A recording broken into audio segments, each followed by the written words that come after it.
तुमने पाताल पर अपनी शक्तियों का दुरुपयोग किया है और फिर पृथ्वीलोक पर असहाय मानव जाति की हत्या की है, ऋषि मुनियों का अनादर किया है।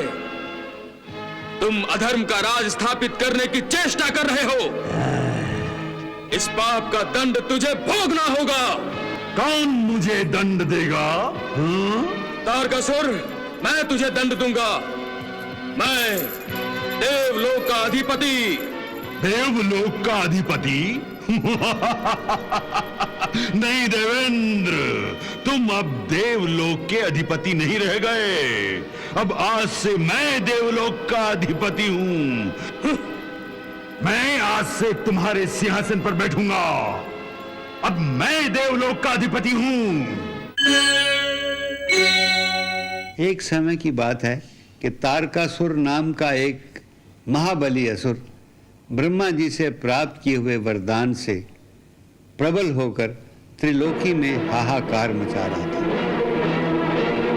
क्योंकि उसने ब्रह्मा के वर का यह अर्थ लगाया था कि वो अमर हो गया है, उसका वध कोई नहीं कर सकता। इसी अमृतत्व के घमंड की शक्ति से चूर तारकासुर ने पहले पाताल लोक पर आक्रमण करके विजय प्राप्त की, फिर पृथ्वी लोक पर कोलाहल मचा दिया जैसे प्रलय आ गई हो।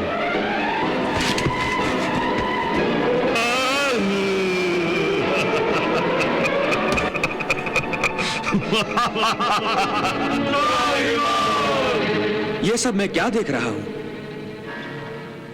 पृथ्वीलोक के देवता स्वरूप ऋषियों और मुनियों के शरीरों पर अत्याचार के ये चिन्ह। पृथ्वीलोक पर यह कैसा संकट आया है? यह संकट नहीं है इंद्र देवता, प्रलय आया है, प्रलय। असंभव। अपने समय से पहले प्रलय नहीं आ सकता। हे इंद्र देवता, यह प्रलय नहीं तो क्या है? कुछ ही पलों में बड़े बड़े महल खंडहर बना दिए गए, हर घर चिता बन गया है, हर गली से जलती हुई लाशों की गंध आ रही है, आकाश से मेघ नहीं आग बरस रही है, यहां तक कि नदियों का पानी सूखकर आकाश से याचना कर रहा है। धरती पर इतना बलवान मानव कौन है जो अपनी शक्ति का दुरुपयोग कर रहा है? वो मानव नहीं, दानव है, दानव। उसका नाम है तारकासुर। तारकासुर? हाँ देवता, अपनी मायावी शक्ति के आवेश में आकर यह तारकासुर पागल हो चुका है। घमंड में चूर यह तारकासुर समस्त पृथ्वी लोक पर अपना अधर्मी साम्राज्य स्थापित कर चुका है। अर्थात वो हमें चुनौती दे रहा है। अवश्य वो पृथ्वीलोक के बाद इंद्रलोक की ओर बढ़ेगा। तारकासुर के प्रकोप से हमारी रक्षा कीजिए देवराज। रक्षा कीजिए, रक्षा कीजिए। उसकी विनाशकारी शक्ति और उसके घमंड को हम अवश्य तोड़ेंगे, वरना पृथ्वी पर उसकी लगाई हुई आग की लपटों से हमारा स्वर्ण सिंहासन भी पिघल जाएगा। इससे पहले कि वो देवलोक पर आक्रमण करे, स्वयं हम तारकासुर का वध करेंगे। देवेंद्र, कहां छुपे हो तुम? मेरे सामने आओ। तारकासुर!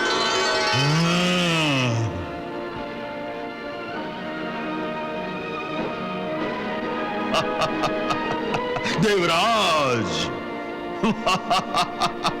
तुम मुझे ही खोजने निकले थे ना? लो, मैं स्वयं उपस्थित हो गया तुम्हारी सेवा करने। तुम्हारे सिर से इंद्रलोक के मुकुट का भार उतारने।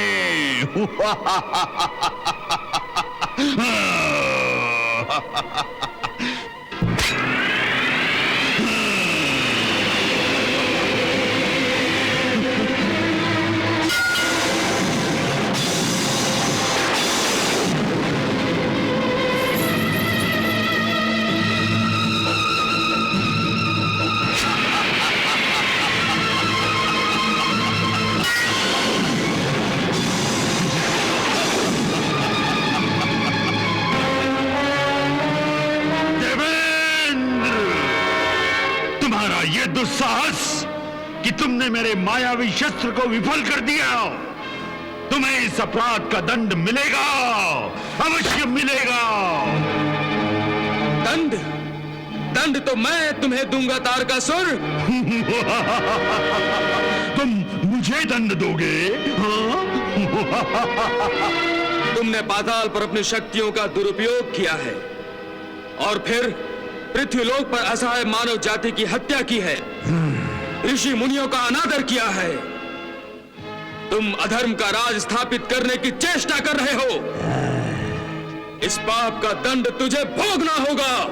कौन मुझे दंड देगा? हाँ? तारकासुर, मैं तुझे दंड दूंगा। मैं देवलोक का अधिपति। देवलोक का अधिपति? नहीं देवेंद्र, तुम अब देवलोक के अधिपति नहीं रह गए। अब आज से मैं देवलोक का अधिपति हूं। मैं आज से तुम्हारे सिंहासन पर बैठूंगा। अब मैं देवलोक का अधिपति हूं। इससे पहले मैं तेरा वध कर दूंगा, नष्ट कर दूंगा, परास्त कर दूंगा तुझे। मेरा वध कोई नहीं कर सकता। मैं पाताल विजेता हूँ, पृथ्वीलोक का राजा और अब देवलोक का नरेश हूँ। तीनों लोक मेरे अधीन हैं। मैं त्रिलोकपति हूँ, त्रिलोकपति तारकासुर।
और भाग।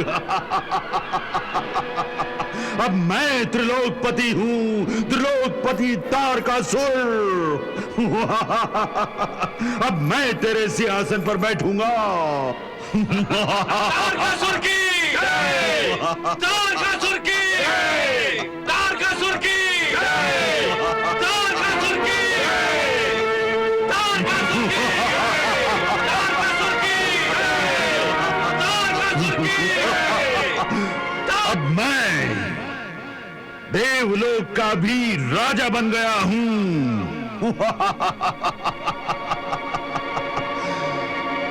मैं तीनों लोगों का स्वामी हूं। मुझे कोई परास्त नहीं कर सकता। मैं तारकासुर त्रिलोक नरेश हूं। त्रिलोक नरेश।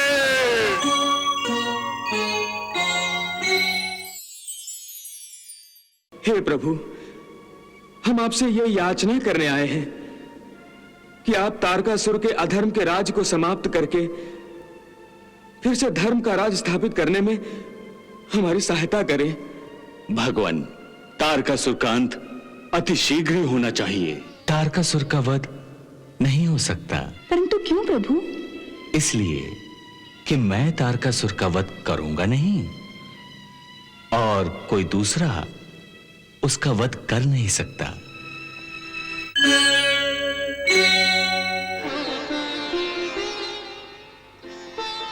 प्रणाम भगवान, प्रणाम माता लक्ष्मी।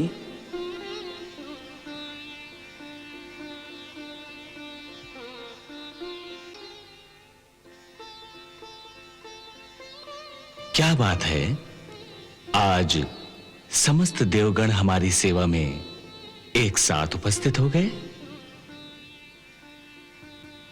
देवराज इंद्र सहित सभी देवताओं के मुखमंडल पर संकट की छाया यह संकेत दे रही है कि सब कुशल नहीं है। भगवान, आप अंतर्यामी हैं, सब जानते हैं कि संकट की काली छाया केवल हमारे मुखमंडल पर ही नहीं बल्कि पूरे देवलोक पर घोर संकट के काले बादल छाए हुए हैं। देवलोक में संकट? हे देवराज, आपके होते हुए ये कैसे संभव हो सकता है कि पूरा देवलोक ही संकट में आ गया?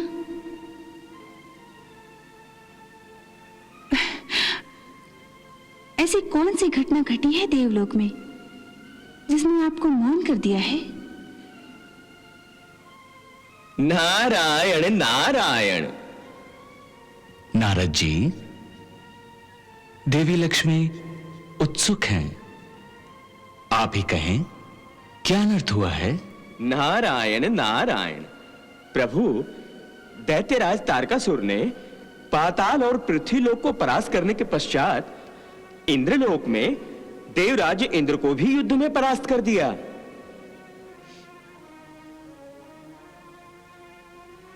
इस समय वो दानव इंद्रलोक के राज सिंहासन को अपनी दूषित काया से अपवित्र कर रहा है। भगवान, इसी कारणवश हे प्रभु, हम आपसे यह याचना करने आए हैं कि आप तारकासुर के अधर्म के राज को समाप्त करके फिर से धर्म का राज स्थापित करने में हमारी सहायता करें। भगवान, तारकासुर का अंत अति शीघ्र ही होना चाहिए।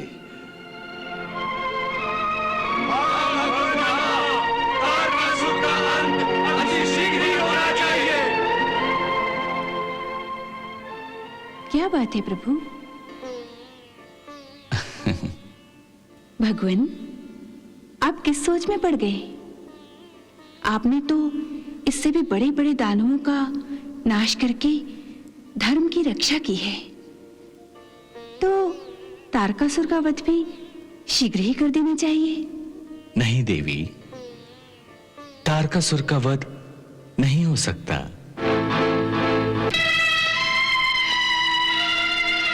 तारकासुर का वध नहीं हो सकता?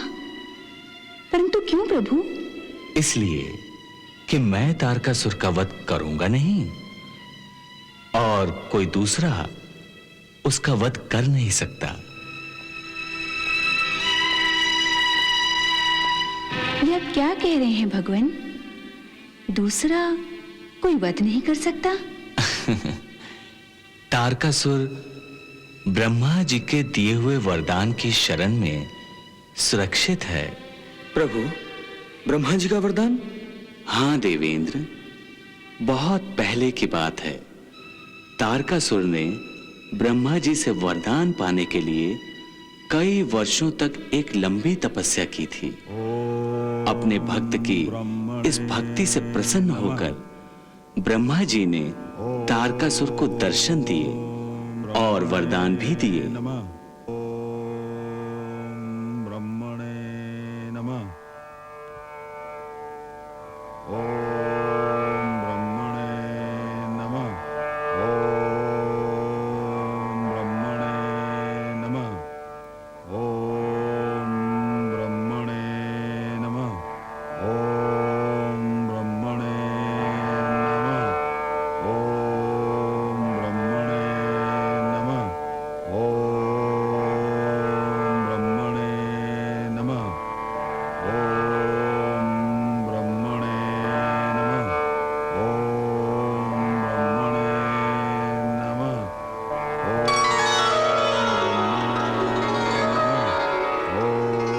वत्स तारकासुर,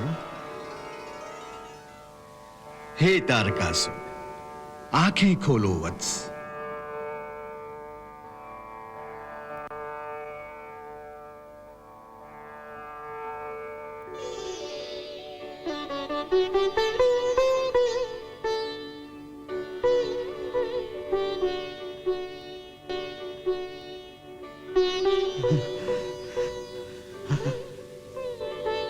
प्रणाम ब्रह्मदेव। तारकासुर, तुम्हारी भक्ति ने हमारे मन को मोह लिया है। तुम्हारी तपस्या आज सफल होने जा रही है। हे भक्त, हम तुमसे प्रसन्न हुए हैं और तुम्हें वरदान देना चाहते हैं। मांगो, क्या वरदान चाहते हो? हे ब्रह्मदेव, यदि आप मेरी तपस्या से प्रसन्न हैं, तो मुझे अमर होने का वरदान दें। तारकासुर, तुम इस मृत्यु लोक में रहकर अमर होना चाहते हो? मैं सदा जीवित रहना चाहता हूं प्रभु। ये मुझे वरदान दें कि मेरी मृत्यु ना किसी शस्त्र से हो और ना ही किसी अस्त्र से। परंतु मृत्यु तो अटल है। हर प्राणी को एक न एक दिन प्राण त्यागने ही पड़ते हैं। परंतु मेरी तपस्या का उद्देश्य तो केवल मृत्यु पर विजय प्राप्त करना था भगवान। असंभव। इस नाशवान संसार में केवल मृत्यु ही अमर है। ये वरदान मैं नहीं दे सकता। इसलिए हे भक्त, कोई दूसरा वर मांगो। तो फिर आप मुझे ये वरदान दें कि संसार के किसी मनुष्य अथवा किसी देव के हाथों ना मरूं, और यदि मेरी मृत्यु होनी ही है तो परमपिता भगवान शिव शंकर एवं माता पार्वती के पुत्र के हाथों ही हो। तारकासुर ने जब ये अनोखा वरदान मांगा तो ब्रह्मा जी बोले, बड़े चतुर हो भक्त। इस तरह तो तुम लंबी आयु प्राप्त करना चाहते हो। तुम जानते हो कि भगवान शंकर इस समय तपस्या कर रहे हैं और उनकी तपस्या लाखों युगों तक चलती रहेगी, और जब तक ये तपस्या समाप्त नहीं होगी, माता पार्वती को पुत्र नहीं होगा। तो देवगणों, अब तो आप समझ गए होंगे कि तारकासुर का वध इस समय नहीं हो सकता, क्योंकि मैं उसका वध करके ब्रह्मा जी के वरदान का अनादर नहीं करूंगा और कोई दूसरा तारकासुर का वध कर ही नहीं सकता। तो फिर देवलोक पर आए इस संकट का निवारण कैसे होगा प्रभु? जैसे होना तय है, अर्थात शिव पुत्र के हाथों तारकासुर नष्ट होगा। प्रभु, परंतु शिवजी का पुत्र कैसे होगा? वो तो तपस्या में लीन है। नारायण नारायण, और युगों युगों तक लीन रहेंगे भगवान। तो जाकर उनकी तपस्या को भंग करो, क्योंकि इसके अतिरिक्त दूसरा कोई उपाय नहीं है।